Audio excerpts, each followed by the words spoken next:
Hi నమస్తే, నేను మిరాపల్ Bhaskar, advocate, Hyderabad. ముఖ్యంగా నిన్న అలహాబాద్ హైకోర్టు ఒక సంచలనాత్మకమైనటువంటి ఒక తీర్పుని ఇవ్వటం అనేది జరిగింది. చాలామంది ఈ మధ్య కాలంలో గత 5-10 సంవత్సరాలుగా లవ్ మ్యారేజెస్ని విపరీతంగా చేసుకుంటూ ఉంటారు. ఏంటి, మహిళలు ఎడ్యుకేషన్లో బాగా ఎదగటం, సంపాదించేటటువంటి శక్తి పెరగటం, సాంకేతికంగా టెక్నికల్గా వాళ్ళందరూ కూడా ఎదగటంతో పాటు తనకు నచ్చినటువంటి వ్యక్తిని పెళ్లి చేసుకోవాలనేటువంటి కోణంలోకి లవ్ చేసేటటువంటి పనులు, లవ్ చేసిన తర్వాత పెళ్లి చేసుకునేటటువంటి పనులు ఇవన్నీ కూడా జరుగుతూ ఉన్నాయి.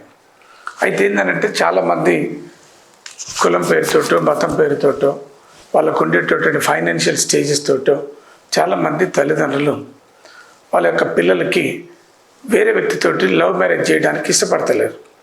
అయినప్పటికీ బలవంతంగా తల్లిదండ్రులకు ఇష్టం లేకుండా సరే మేము పెళ్లి చేసుకోవాలనేటటువంటి కోణంలో చాలామంది ఏం చేస్తారంటే ప్రేమ వివాహాలు చేసుకోవడం జరుగుతూ ఉంది. ప్రేమ వివాహాలు చేసుకున్న తర్వాత వాళ్ళకి రక్షణ కావాలి.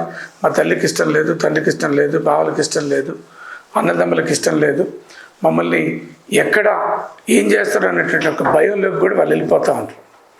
అయితే ఈ రకంగా భయంలోకి వెళ్ళిపోయిన తర్వాత వాళ్ళందరూ ఏం చేస్తున్నారంటే కొంతమంది పోలీసులను ఆశ్రయించడం, కొంతమంది కోర్టులను ఆశ్రయించడం అట్లా జరుగుతున్నటువంటి పరిస్థితి. అట్లే ఒక ప్రేమ జంట ఈ మధ్యకాలంలో అలహాబాద్ హైకోర్టుని ఆశ్రయించింది ప్రొటెక్షన్ ఇవ్వని.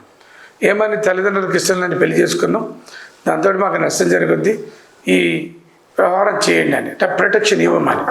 అయితే ఏంటంటే ఈ ప్రొటెక్షన్ మేము ఇవ్వలేమని చెప్పేసి అలహాబాద్ హైకోర్టు క్లియర్గా చెప్పడం అనేది జరిగింది. అంటే ప్రేమ పెళ్లి చేసుకున్నంత మాత్రాన, తల్లిదండ్రులకు ఇష్టం లేనటువంటి పెళ్లి చేసుకున్నంత మాత్రాన వివాహం చేసుకున్నటువంటి జంటలకు ప్రొటెక్షన్ ఇచ్చేటటువంటి స్కీమ్ ఏం లేదు.